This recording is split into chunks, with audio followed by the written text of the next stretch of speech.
Welcome back to episode 8 of the Breakaway USA podcast with Fabian and Michael. My name is Gentry. We're going to be talking about some amazing things today. Amazon is putting out a brand new healthcare system, which I think could be really interesting.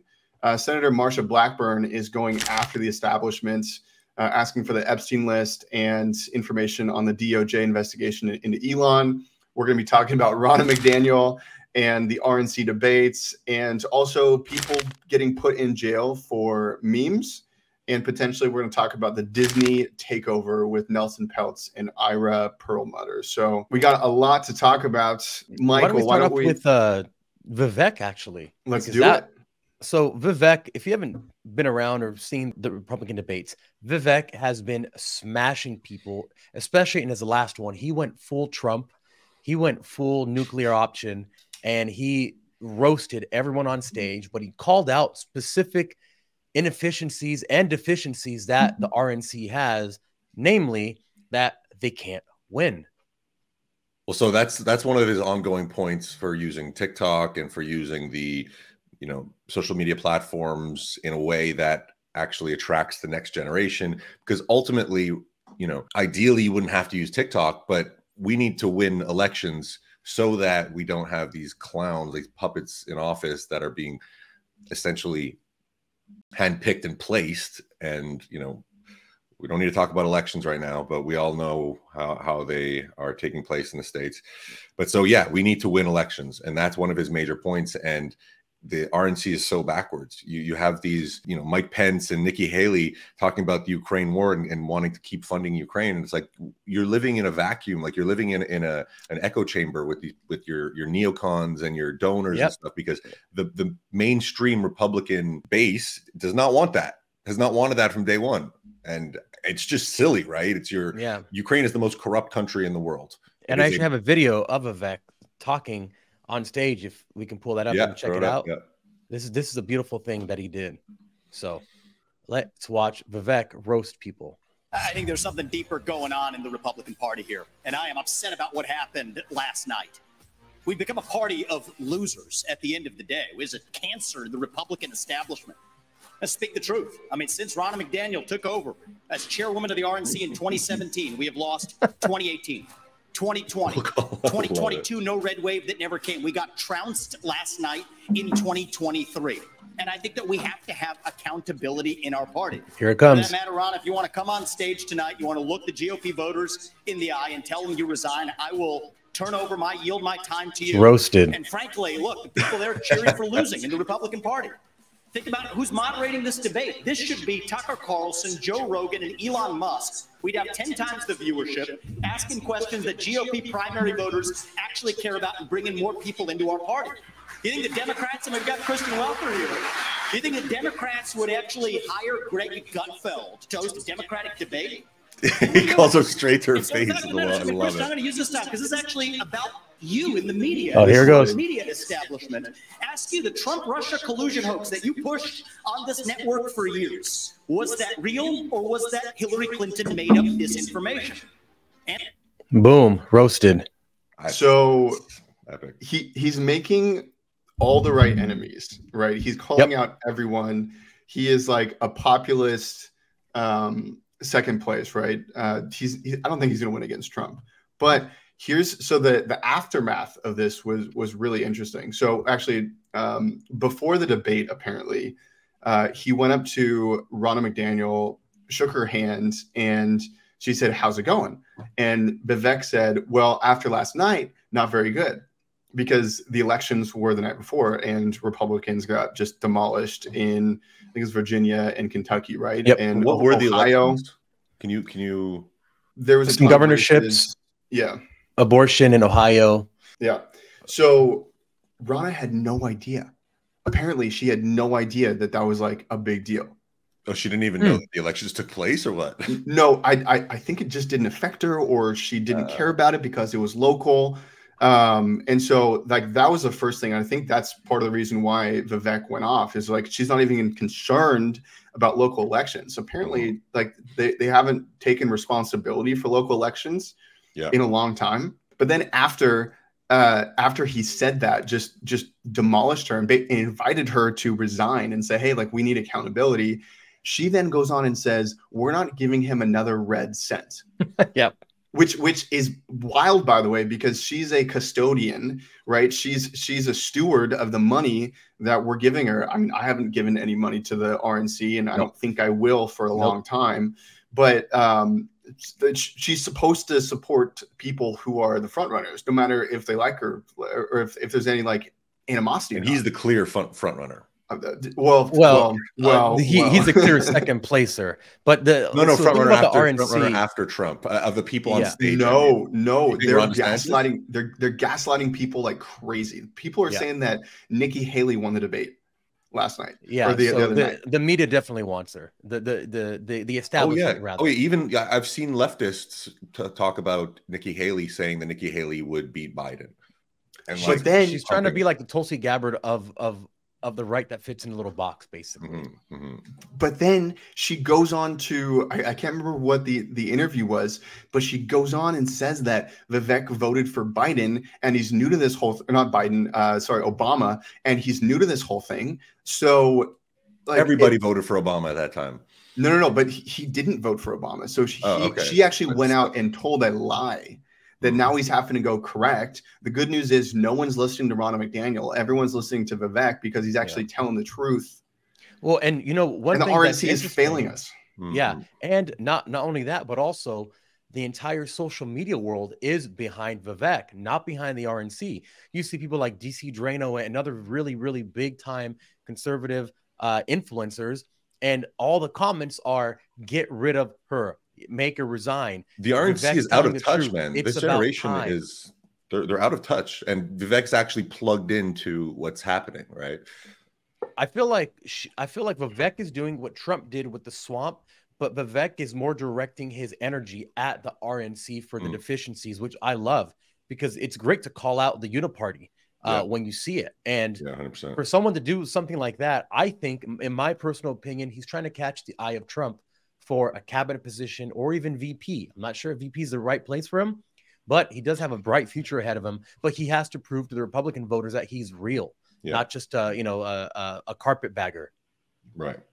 Maybe as a consultant, he's said many times he wouldn't take a VP position or whatnot, but it would be great to have him. It'd be great to have every great mind in, on the conservative side to as a consultant, right? Because Trump was surrounded by horrible people that did not have America's best interest or his best interest at heart when he was running the country, right? They stifled him at every turn. Mark Meadows, obviously Kevin McCarthy, Lindsey Graham. Like a quick point on that. Actually, Lindsey Graham, I can almost assure you that Lindsey Graham and Mitch McConnell were happy to see Biden win over Trump. I think a lot of the rhinos were happy to see Biden win over Trump. That's a strong statement. I mean, I can see that if you're looking for things to keep going the way because it's business as usual for them, right? Yeah, they're just as corrupt, dude. They're just as corrupt as Nancy Pelosi and Chuck Schumer, Mitch McConnell, Lindsey Graham. These guys are making money through the back doors of Ukraine, I'm sure. Right. So my question is, and I actually have an answer to this, so bear with me. My question is, yes, really. My question is, the RNC is failing us like big time. They're losing like donors like crazy. What is the solution? I think I have it. I don't know if you guys know that Turning Point has a political action arm called Turning Point Action. Tyler Boyer and Austin Smith are running a podcast called the Swing State Update, and they're raising tons of money in these swing states to get people on the ground to go chase the vote. And they're saying that they're hiring hundreds, if not thousands, of people to go into these states to do it. And the crazy thing is they're doing more for the Republican Party than the Republican Party is right now. Yeah. Yep. It is absolutely insane. So if no one's heard of that podcast, I definitely go check it out. Go give Tyler and Turning Point Action. The podcast is called the Swing State Update. It's actually fantastic. They had Blake Masters on. He's announcing that he's running for Congress the other day. I think it's I love seeing that. I love seeing that more and more, like grassroots people that aren't politicians by nature or by profession, that aren't professional politicians, are seeing that they have a responsibility to this country as responsible citizens, to step what's up crazy? and actually get involved. I see the flip here happening as well. The way that the RNC and the DNC are run. Typically, it was the RNC that just said something and then everybody followed. Right. You wouldn't really deviate from that. And it was the Democrats that had all these different ideas. But now it's the Democrats that are following this cultist mentality of this, alphabet soup. And the Republicans are starting to divide and be more individualistic, which is in their nature, by nature. So I love that all these organizations are starting to say, you know what, screw that. We need a win. We don't need the uniparty to keep power forever. So let's start doing our own thing. And be honest with you, I don't know anybody who talks about the RNC or what they're doing. Everyone talks about what's happening, like the real world, not this made up world where Mitt Romney's, what is it? It's his niece is in charge of the RNC. Ronna McDaniel's his niece? Yeah, her maiden name is Romney. Ronna Romney McDaniel. That tells you a lot. I didn't know tells that. You everything you need to know. Yeah, everything you need to know. But I think there is like a pretty big switch coming, to be honest. I went to a Turning Point Action event in July, and my thoughts coming out of it was like Turning Point is going to appropriate the RNC. Love it. Either they're going to take over and start like their own political party, or they're just going to figure out how to get someone as the chair and then hire all of their people and do all of their media, because I think it's going to be it's going to be an amazing thing, especially if we can get like grassroots people on social media, activists like ourselves. Like the DNC is hiring a whole bunch of these like online characters to swing votes, and the Republicans, the GOP, RNC, they're just not grasping it, and they're looking at the next election. And I feel like the Democrats are looking down the road and saying social media is where the battle is happening, and like we're doing it. We're not even really getting paid for it. Like we're just doing it because we love it, right? Because we're fighting, because we know that America is worth fighting for, or Canada, right? We're trying to do good, and we're trying to. I mean, honestly, we're trying to get noticed by these characters who are running this thing, and we're not getting noticed. And I'm not just talking about me or you guys. I'm talking about everybody in general. Yeah. Right. So like, where is all like well, grassroots people like us or whoever is, Turning Point Action is doing, like, cares more about the outcome or the future of the country than the people that are supposed to be actually doing it, right? That are getting paid to do it. It's baffling. I think one of the biggest issues that the RNC or the Republican Party has had is that they spend more and more and more and more on traditional media. And who owns the media? Mostly Republicans. So the more money they can siphon in there, the more money that they can make. So they keep pumping this narrative of, let's just make more ad buys. Let's make more ad buys, $1 billion in ads. All that money is going essentially back to them, from the donors to the rich. The Democratic Party has done a very good job at transitioning to alternative media. Dylan Mulvaney. I mean, look at what whatever he's become. And I say he because that's I speak logically. But the Republican National Committee has not understood that transition had to have happened years ago, build that infrastructure for the next coming elections. And now we see the ramifications of the same old not working anymore. That's why we've lost 2020, 2022.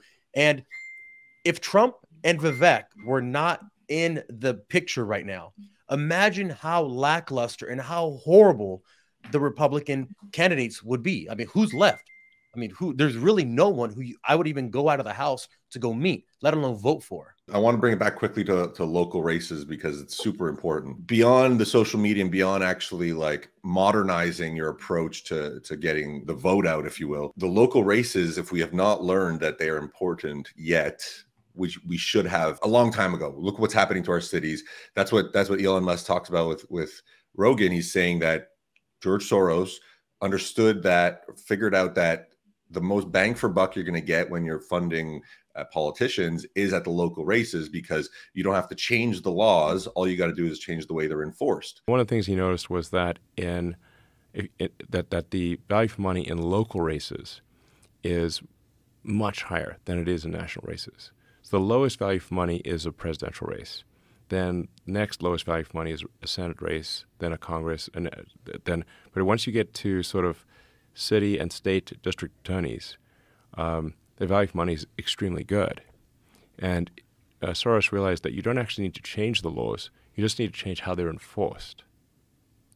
If nobody chooses to enforce the law, or the laws are differentially enforced, it's like changing the laws. Well, he's doing things that erode the fabric of civilization. You know, getting DAs elected who refuse to prosecute crime. That's part of the problem in San Francisco and LA and a bunch of other cities. So why would you do that? So it's the same idea as the Supreme Court legislating from the bench. So this is it's something that you know, I haven't heard of spoken about a lot, but judges are supposed to enforce the law in the spirit of the law and actually, you know, not interpret it based on their own biases and their prejudices, right? Same thing for DAs and prosecutors, but now they're choosing not to prosecute crime.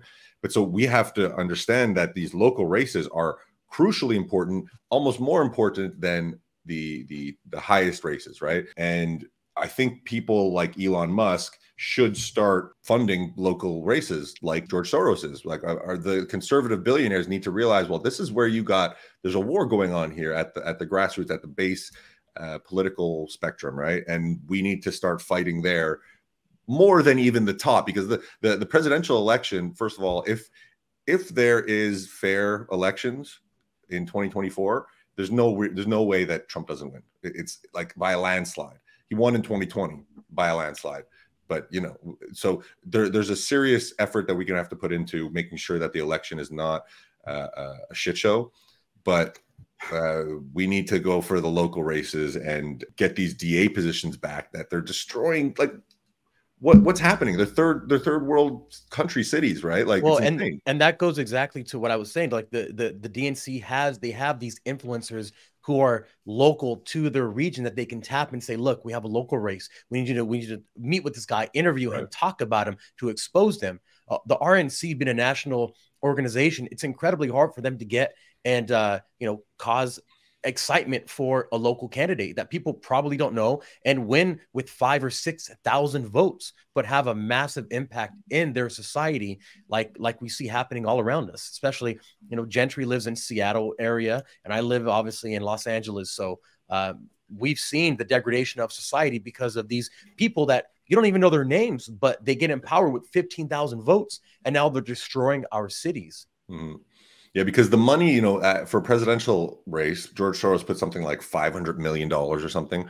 But then at a local race, if he puts in $100,000, $500,000, it's going to turn the race because there's not a lot of funding there. There's not a lot of attention going there. So he's realized that the bang for buck is huge. Absolutely. To actually reshape society, which is crazy. Like you don't have to change the laws anymore. You don't have to go to the Senate. You don't have to go to the House. You just have to fund these ideologue judges, prosecutors, and it's scary to see. But we know the tactic now. This is one more tactic that now we understand that we have to, let's say, appropriate or take back and use the same, because we got to start playing dirty. Let's be real.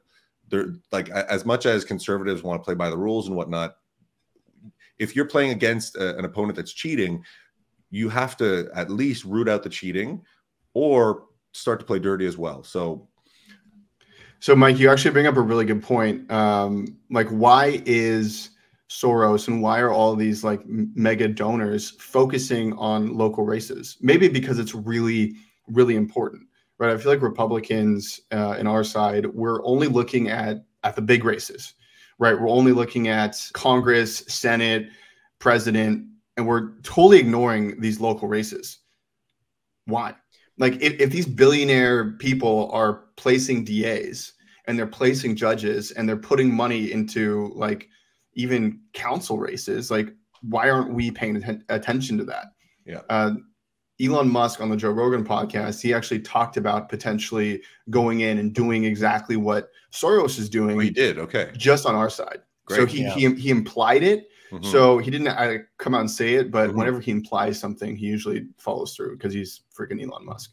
There's one thing about the left, specifically the left, but the Democrats as well, that they do very well. And it's something that you wouldn't typically think about, but it's activism and rallying. When you get someone out and they meet other people in the cause, they become exponentially more invested in the cause because they are physically meeting people and they make friends. Now, and they typically live in cities, so it's easily accessible to join these rallies. The problem with, let's say, a conservative rally is, you live in maybe smaller towns that don't have as many people, or you live kind of further away from people, so you have to travel. There's more of an impediment to get there. And just by nature, conservative people don't really rally that well, right? Like you don't really have the kind of leftist activism element to the rallies. They're more conservative rallies, right? You have the flags and, you maybe chant a few things, but you're not out there being these leftist activists that loud and obnoxious and annoying. Exactly. But the benefit that they have in doing that is that the people meet people, even people who maybe kind of on the fence or a little bit, oh yeah, I'll go check it out. When they get there and they see the excitement and they meet friends and now they're all a part of this thing, that makes them go out and vote and be louder and be more obnoxious and try to recruit more people. They're also likely being paid. They're absolutely. So on the left, the left has figured that out. And I think it's time for, the conservative movement to do something similar without the obnoxious part. Well, so we've spoken about it before, but it's a Saul Alinsky tactic. It's pressure from above and pressure from below.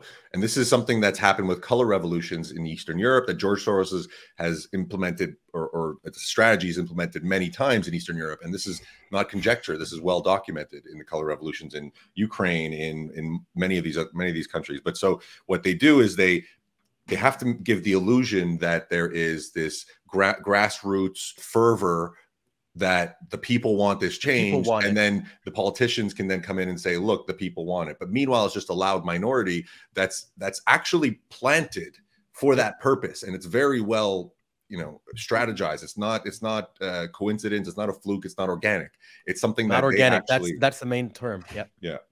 It's very they have think tanks that are constantly planning how to, if you don't think that they've been planning a way to mess around with the election for the last 4 years or 3 years since they did the last one, from the moment Trump got into office in 2016, they were trying to figure out how to get rid of him in a way that the optics actually, they couldn't just oust him for no reason, right? But think about it, that the Russia hoax from day one, you didn't have to be an investigative journalist to see what are they even saying. They're saying that Donald Trump Jr.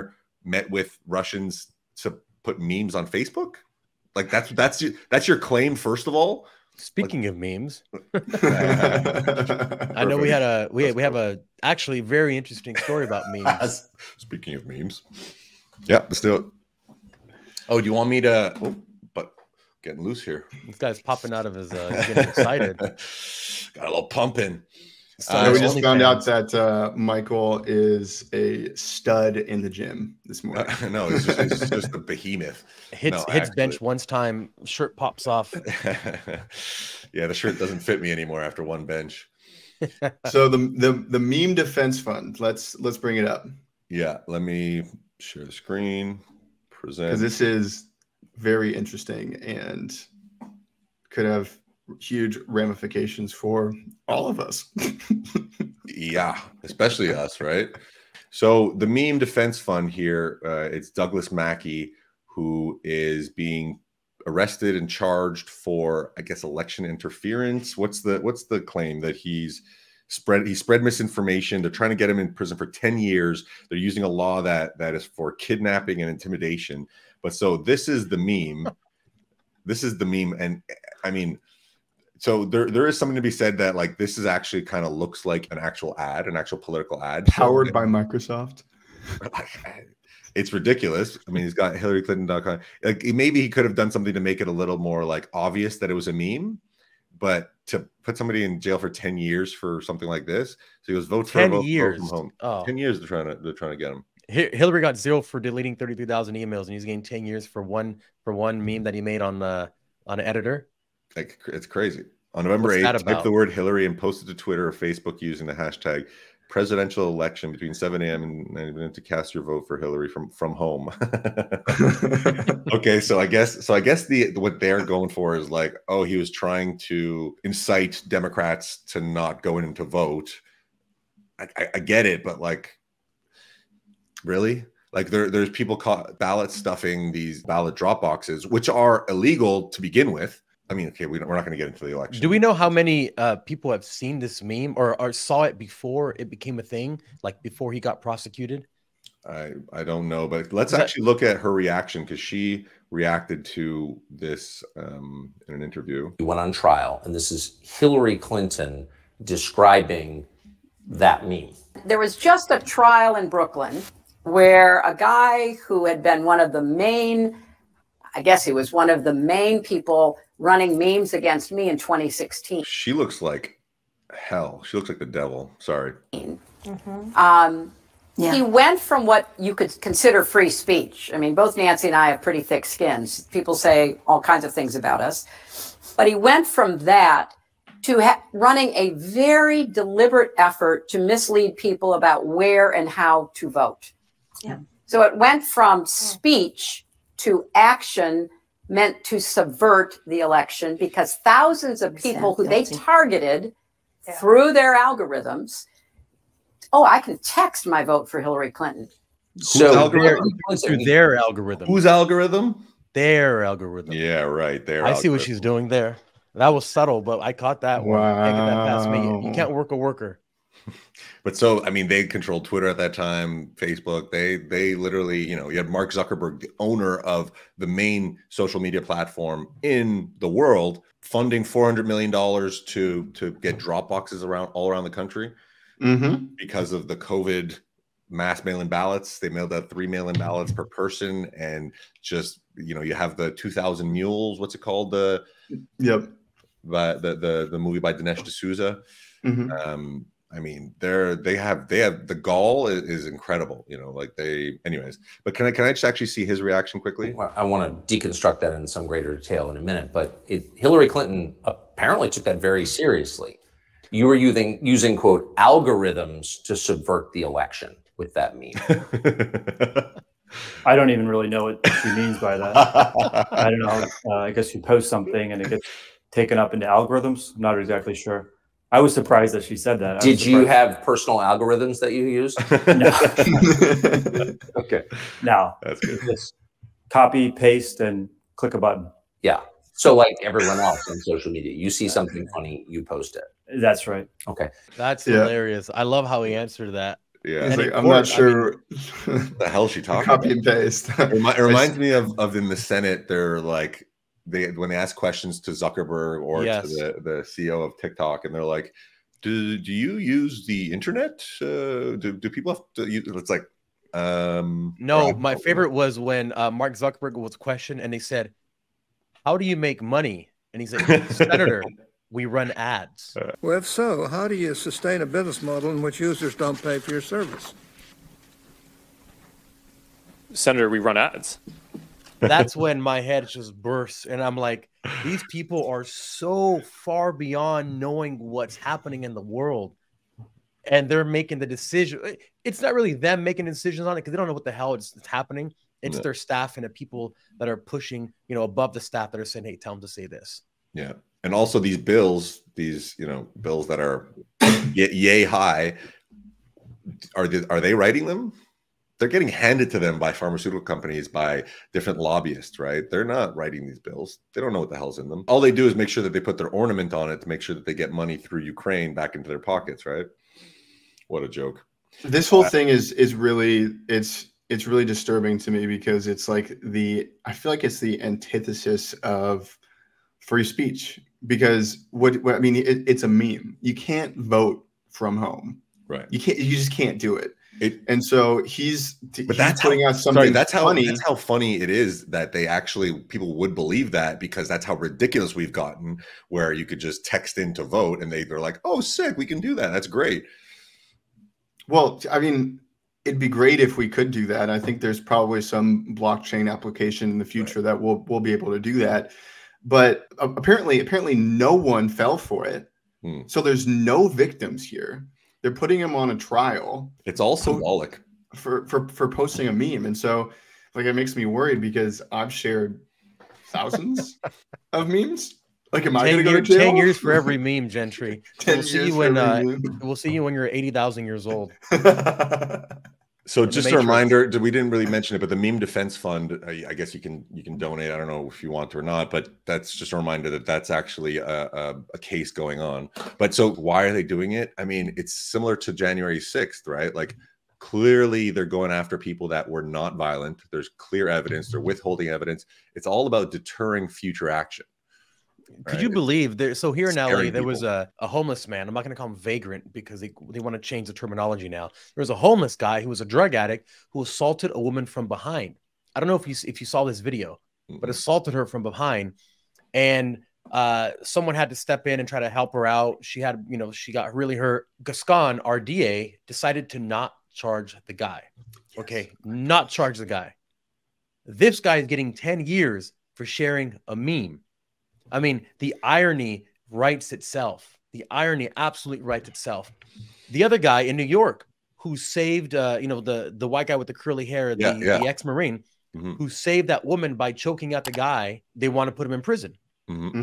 Like any normal sane. That couple, remember that couple person. when there was a BLM riot and they were going by and they were coming into their houses and they had the guns on the porch, which they're legally allowed to do. But then too, they went after, right? Any kind of force, any kind of like straight like American values of protecting your property, and they need to root that out. So let's go back to the platform Twitter that Douglas Mackey actually posted this election interference on. I mean, we're missing the obvious one. Yeah, the FBI. They censored the Hunter Biden laptop story that they did polling afterwards, and 20 to 30% of people, if they would have known about the Hunter Biden laptop story, would not have voted for Biden. Yeah. Where's the prosecution for that? Actually, can you explain exactly what that is? Because I feel like a lot of people still don't understand what happened. People are kind of out of the loop because it was shoved under the rug so bad that some people don't even know, is it real? Is it fake? What was it? What did they say was on it? A lot of people that follow us would, but I think it's worth going through if you want to. So the Hunter Biden laptop story, it starts with him dropping off a laptop with everything on it, literally everything, all of his like crazy sex stuff. Sorry, Hunter Biden is not a normal guy. He's not a normal guy. Biden is not a normal guy, right? He is a drug addict. He likes prostitutes. He potentially likes kids, right? There's a whole bunch of stuff that's just wrong. But he also with his dead brother's wife and had a relationship with her. Like, he's there's videos of him smoking crack. Like, what? First of all, smoking crack. Why are you taking videos of yourself smoking crack? Why do you have all this? Like, what's going? Like, what a weirdo. I mean, the guy who was fixing his laptop because there was a whole bunch of viruses and stuff on it. He's like, oh, this is interesting. And then Hunter Biden apparently didn't come pick it up, and so he's like, well, I probably should drop this off with the FBI. The FBI had it for a long time, didn't unveil that they had it, and then it got turned over to, I think it was Vish Burra, by the way, who is George Santos's like comms guy. Like, if you don't follow him, like definitely go follow him on Twitter. He's fantastic. So Vish goes and gives it to Bannon at War Room, and so Bannon breaks his story, and then all hell breaks loose. Right. So there's like pictures and videos of him doing very lewd stuff to hookers, and there's like money trails to business dealings to paying off like this prostitute ring in Russia or Ukraine. There's just so much stuff on there that is wild. And the big story, though, is that Twitter censored the story and kicked people off for posting it before the election. Because all this stuff was breaking like months before the election. Yeah. If this guy is getting 10 years, I think that everyone involved, it was Twitter, it was the DNC, it was potentially people in the Trump White House that were bad actors that were trying to get Trump out. There's so many people involved in this thing that like we need justice for. Yeah, that was number one. It was planned. It was deliberately planned to subjugate that information. So you're denying the voters what they need to make an important informed decision on whether or not they want this guy who has a son that's banging hookers, smoking crack, getting bribes, like literally the worst person that we didn't even talk about the ties with him and the big guy, right? And actually funneling money and him being essentially the agent for the Biden crime family to extort other countries and do basically pay for play operations with foreign nationals in China and Ukraine. You know, he's on the board of Burisma, an energy company. This guy's a crackhead and doesn't know shit about energy. So on that topic, 2 days ago, breaking news, the White House Oversight Committee has subpoenaed Hunter Biden, James Biden, and Rob Walker on exactly what you're talking about. All of this pay for play, bribes, money dealings, 10% to the big guy. So they are looking into this. So there is movement on this, which is good. It's like 3 years too late. Yeah. Right. But think about if there was even a discussion whatsoever about anything like this for Trump during his office, he'd be out in a heartbeat. There's been a ton of discussion about Trump on this thing, but there's been no proof. Nothing. They found nothing. They found nothing. It's all. Remember the Russians that were peeing on him, the Russian prostitutes that apparently were peeing on him in a hotel room, and they got video. I don't remember that. But you still, well, no, I mean, it was made up, but you still have people like Bill Maher saying Trump is the most corrupt president. And he, you know, it's like, this guy is the one president. He's the only president in the history of the country that had a lower net worth when he left office than when he entered office. And he donated his salary every quarter to a different faction, a different organization within the government, like to the Navy, to the military, something like that, right? I think this is exactly what the Democrats are planning to do with Biden to get him out, expose him to get. And even Vivek said, look, just tell us who it's going to be. Is it going to be Michelle Obama that you're going to run or Gavin Newsom so that we can actually have an honest conversation about the future of the country? Mm-hmm. But I feel like this is something that they're allowing because we all know the FBI has known about this for who knows how long. If we're finally hearing about it, they've known about it for years. Yeah. So the information that they allow to be leaked, or not they allowed, but that they allow to see the light of day, is information that they want to push whatever narrative that they're pushing. And the people in control of the FBI are doing exactly that. So this is, I believe, a step into getting rid of Biden before the next election and getting Michelle Obama or Gavin Newsom to go in there and say, all that stuff that you hate about Biden, guess what? Maybe I do too. But here's the future of the Democratic Party. Right. It's actually, if I were them, that would be the strategy, is just to you know, insert right at the end so that they don't have any time to look into this person, into their corruption, into their, you know, whatever. But so two things about that to realize is that Biden's not the only one doing this. The FBI knows about this, but all of the rest of the politicians, permanent Washington, knew about this for sure. And they are doing the same thing. It's not just Biden doing this. You don't think Obama did this? You don't think Mitch McConnell? They're all did taking this? notes to see how to not get caught doing the same thing now. Exactly. Nancy Pelosi. And it's the uniparty. It's the people that have been there for 30, 40 years that are geriatrics that are crumbling in front of our eyes. Mitch McConnell needs to go into a long-term care facility just like Biden does.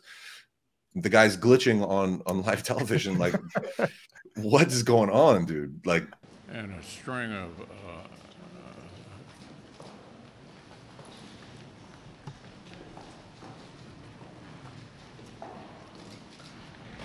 running for re-election in 2026. That's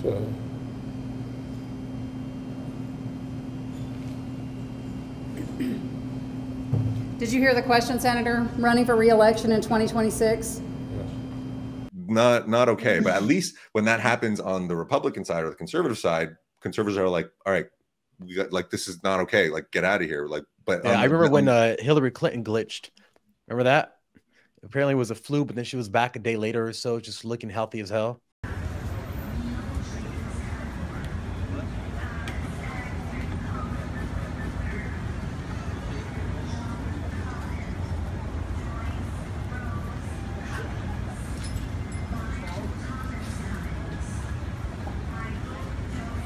I don't actually remember. I remember her, like, something happening. I didn't remember her actually glitching. She did have a moment.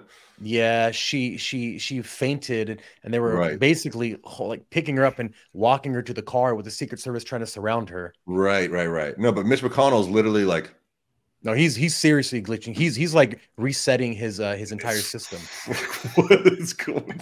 That's a good way of putting it. He took a little mini nap. That's like when you hit download and reset on accident, and then you have to wait just for whatever the blue circle of death.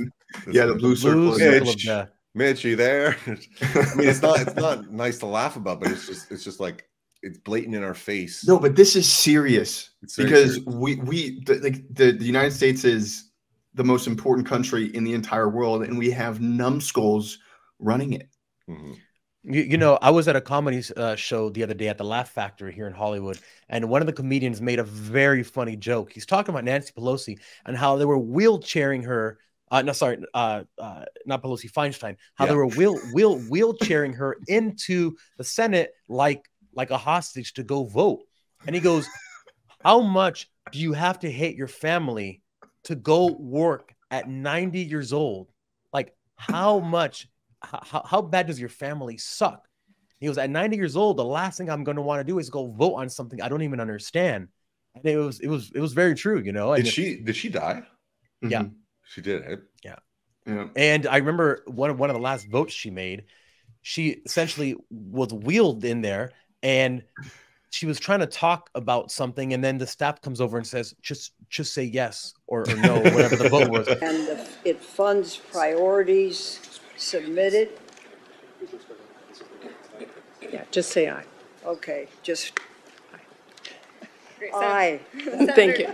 She goes, "Oh, apparently Banana Republic." Yes, we like at the top rungs. It's a banana republic. I'm optimistic because we see these grassroots conservative movements happening and people taking action and actually seeing that we need to get involved in the political side of it. It's either we start getting involved in the political side of it, or we completely build a breakaway parallel economy, parallel society, and tear it to the ground, because it's almost at that point where it's irreversible. Well, I see people taking over again, like how we were talking about earlier, organizations that really care about the economy and the world and not just their own pockets. Yeah. I think we're seeing the decentralization of influence in politics right before our eyes. Yeah. Because we know that the DNC is not controlling the left. That's a whole other organization that's controlling that. The DNC is just happy right now because they're activating people and they're saying, okay, fine. Like, let them do what they're going to do. We can't control them. Just like Mao, after a while, couldn't control the Red Guard, but they served a purpose while they were doing what they were doing.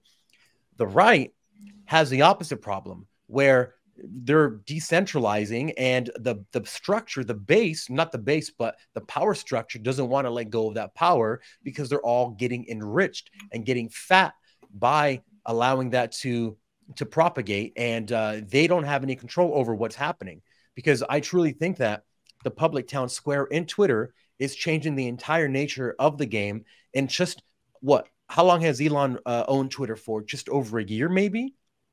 And in just that short time span, we're seeing this massive fracturing of the conservative movement to people who really care about it and not just care about getting rich off it. Mm-hmm. Mm-hmm. Yeah, I'm optimistic about where it's headed. So, but we need to. So actually, could we quickly talk about Breakaway USA and the impetus for the name? And we haven't actually dove in. We haven't actually dived into the idea of a parallel economy yet, which we should do a whole podcast on, a parallel economy, parallel society. But Gentry, you're very familiar with this. You want to kind of tap in?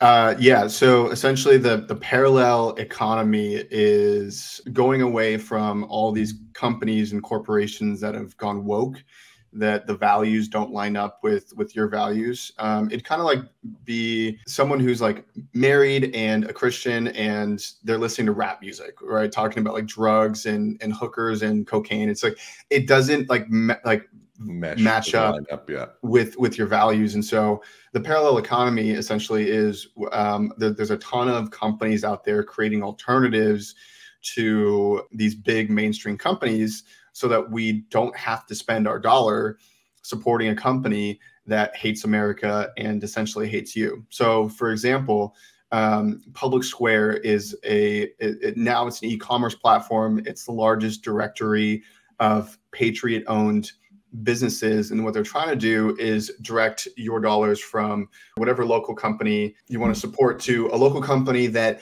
actually is American and supports your values, all that kind of stuff. Because so here's a fantastic example. So Public Square started a company called Every Life. It's a diaper company, and they're unapologetically pro-life. What's really interesting is that a lot of these diaper companies are funding abortions. Which to me doesn't even make sense. Like, if you're a diaper company, you're gonna want to make more customers, right? You don't want to support abortion. So like they're that's how ideologically possessed they are, is that they're going against their own interest. So it's stuff like that. And since we couldn't call our podcast the Parallel Podcast, we decided to call it the Breakaway, because in a large sense, what we're trying to do is break away from the mainstream, which is not the majority anymore, and creates new pathways, new ways to do like commerce, and new ways to consume media. I mean, we're only a small part of this very large movement that's going on, but I see the ripple effect. We're just getting started, and it's going to be a huge movement in the future. Yeah. And you're not going to want to miss it, and you're not going to want to spend your dollars to a company that's going to go support the DNC, that's going to support Planned Parenthood, support all these evil organizations that hate you. And one of the beautiful things about this parallel economy is that it's giving you the power. It's giving the power back to the money that you own. It's giving you the option to put it where you want to put it. A lot of these companies have been swept up by these transnational corporations that just own everything. So while you think you have 500 options of ranch sauce at the grocery store, all of those ranch sauces are owned by a few multinational corporations like Monsanto. So when you think you have a choice, in actuality, you don't, because they're all poisoning you, and they don't care, because they're so far removed from the individual consumer that they don't care the chemicals they put in these items. And then they lobby Congress to not ban these chemicals that are killing us and causing diabetes and heart attacks. A company with values like we used to have before we got super corporatized actually has the values of the individual people. So if you know the face of the company and they're local to it, to let's say a town or a city or a state, it behooves them to make the people healthy, because that's what their values are. So their products are going to be emblematic of what they value as people. And as individual consumers, we're going to want to place our money where, number one, we know that it's not poisoning us, and two, that it aligns with our values. And that's why I believe that parallel economy, along with this decentralization of politics, is the next frontier, the next generation of what it means to be free and actually get our freedom back. So that's the parallel economy. I'll touch on the idea of a parallel society, which is essentially kind of breaking away from the establishment political structure and saying, all right, well, let's do citizen trials, because ultimately government in the US and in North America doesn't function without our consent.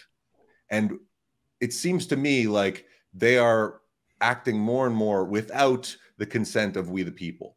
So at some point it's deemed illegitimate, in my opinion. And there's a way, I think there's a way of actually kind of saying, all right, well, if we can't fix this thing that is broken, that is so corrupted at its core, which we should try to do, we should also actually build systems that are separate from that, and things that we believe in, things that we consent to, because ultimately we've lived in this system for a long time, but it's not the end all be all, and countries rise and fall, and there's going to have to be shifts. So if we start to at least build, the ideological framework, that maybe not ideological, because I just hate that word, but if we build the framework from which to work with, then we can implement it as, these geriatrics start to croak. Maybe I'll take that out.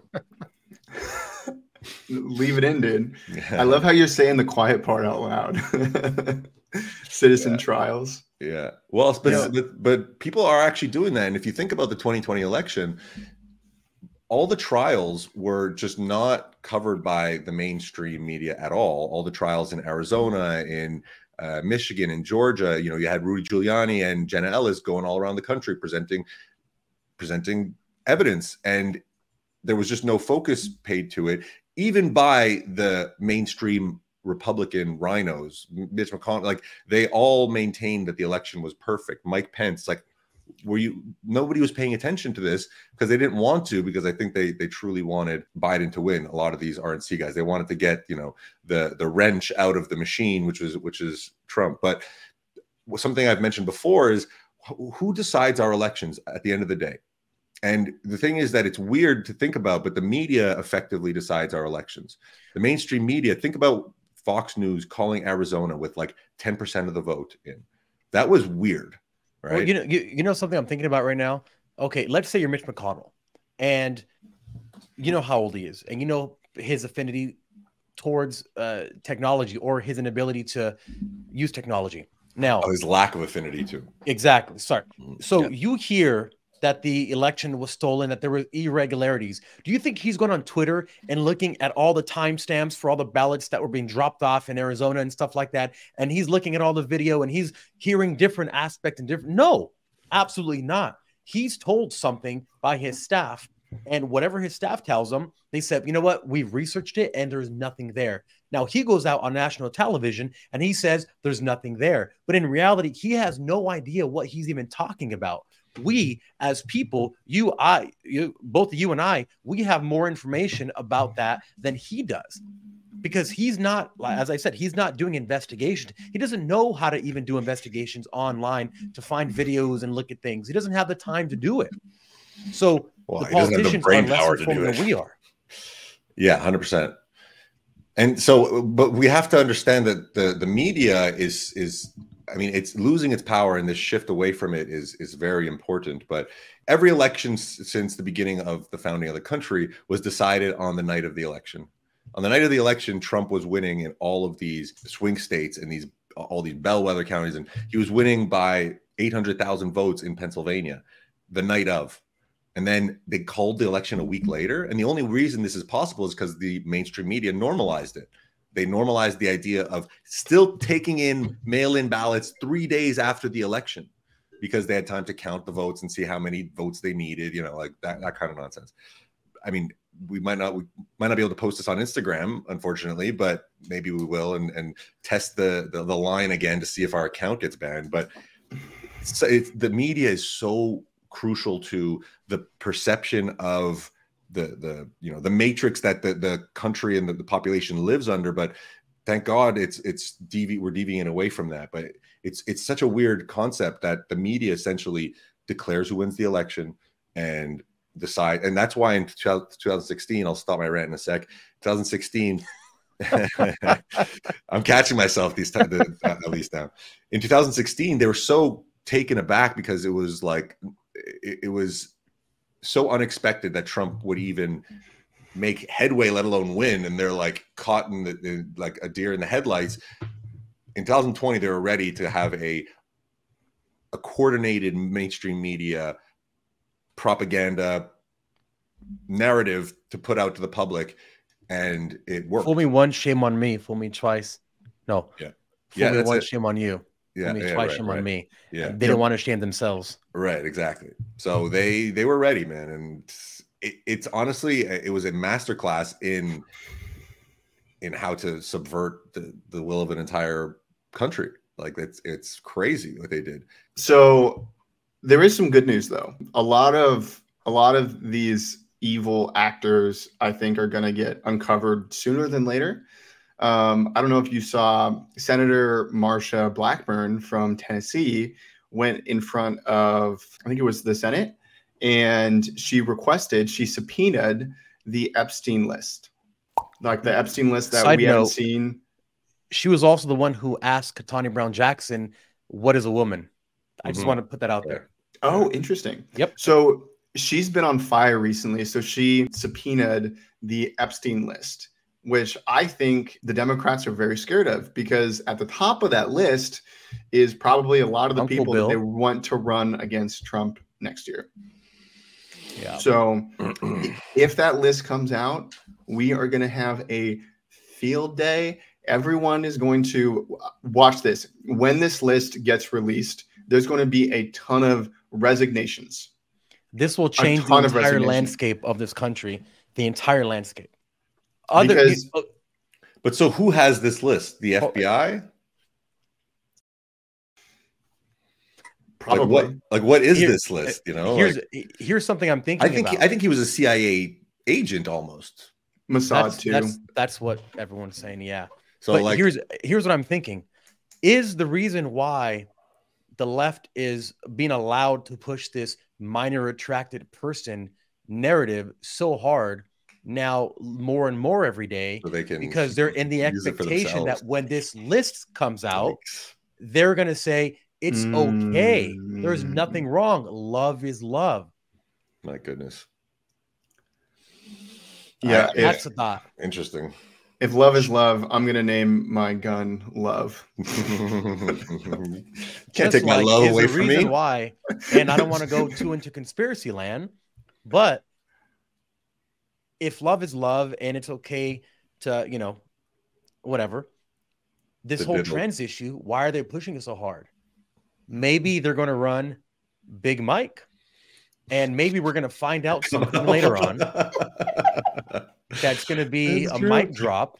Yeah. I'm just saying that's not there. Listen, there's a non-zero probability that that's factually true.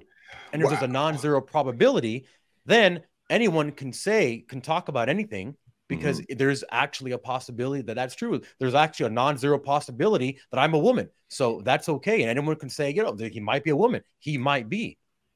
You just blew my mind. Is there a non-zero possibility, Fabian? There's a non-zero possibility about everything, anything. I guess. The sun won't even rise tomorrow morning. Yeah, right. But so the Big Mike thing, I mean, it would be very easy to, you know, debunk that. It's just show us a picture of him. Of what? Of her pregnant. Oh, no, not of that. No. All right. Well, we already have pictures of the other thing. Yeah. Right. We have pictures of it. We have videos of it bouncing around. So, crazy. Yeah, I mean, there's simple stuff there. Show us a picture of them dating when they're younger. I don't know. Whatever. And look, you know, why is it so bad to talk about this? I don't understand. It's not like, oh my gosh, like I can't. What's so wrong about it? Like, I question people's sex all the time. I live in Hollywood. You never know, right? I don't want to know. So what's such a big issue about it that, oh my gosh, you can't talk about it? Well, why? Because the implication is that they've been living a lie for, you know, but that's not my fault. No, I'm not the one who's of course not potentially perpetrating a lie. That's not me. So if I question it, that's what the law does. The law questions to get to the truth.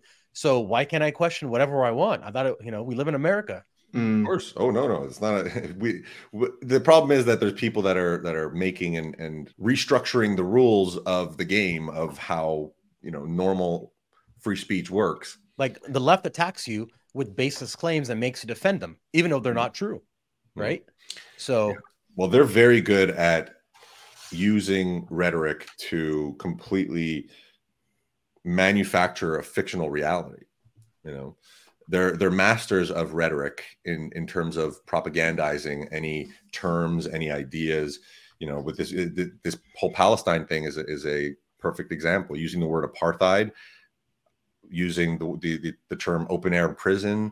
Like, this is like, it's ridiculous, right? And genocidal and whatnot. Like they know how to use words in a way that is cheating, if you will, and it's like lies, but it's the way they've learned to manipulate people, right? They're very manipulative, and the facts are not on their side. The history is not on their side. We know ultimately what their ideas lead to, and it's no bueno.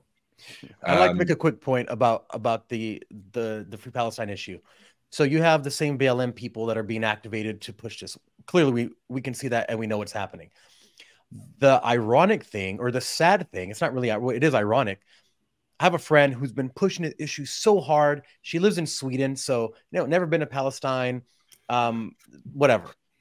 I said, why are you pushing this? Like, what, do you know anyone from Palestine, or do you know? She said, I just think it's wrong that you have so many people living in an open air prison. And I said, but listen, I've never seen you post anything about the Uyghurs in China. And she said, what's that? I said, exactly. I said, did you know that there are millions of Muslims living in an open air prison for decades and decades? But literally concentration camps, essentially. Exactly. That cannot procreate with their own kind, that cannot practice their religion, that are under camera surveillance every second, every day. that have to have knives. If you have a knife, they have to be attached to a chain so you can't use it to try to cause a riot, that have a serial number engraved with your information. So if that knife is used, it comes back to you. Who have members of the CCP living inside of their homes, literally living inside their homes, getting the children to tell them with candy what their parents are talking about.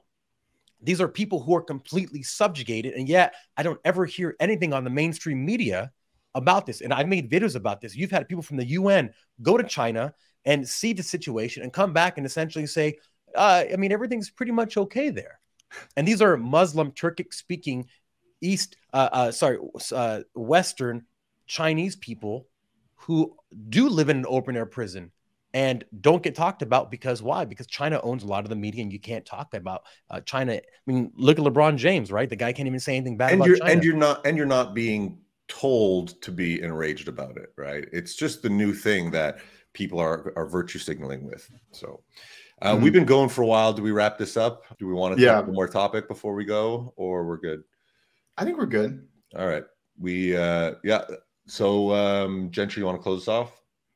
Yeah, well, that's all the time we have for now. Thank you guys so much for watching. If you guys have made it this far, please don't forget to like, subscribe, follow, share with your friends. We're on all the platforms: Instagram, TikTok, Twitter, Spotify. For now. Instagram, TikTok, Spotify, Rumble, YouTube, X. So everything. Follow us there, share with a friend. Particularly follow us on Twitter and Rumble, because those are places where we can actually say everything we want to. Exactly. So follow us, share, and thank you so much for listening. Take care, folks.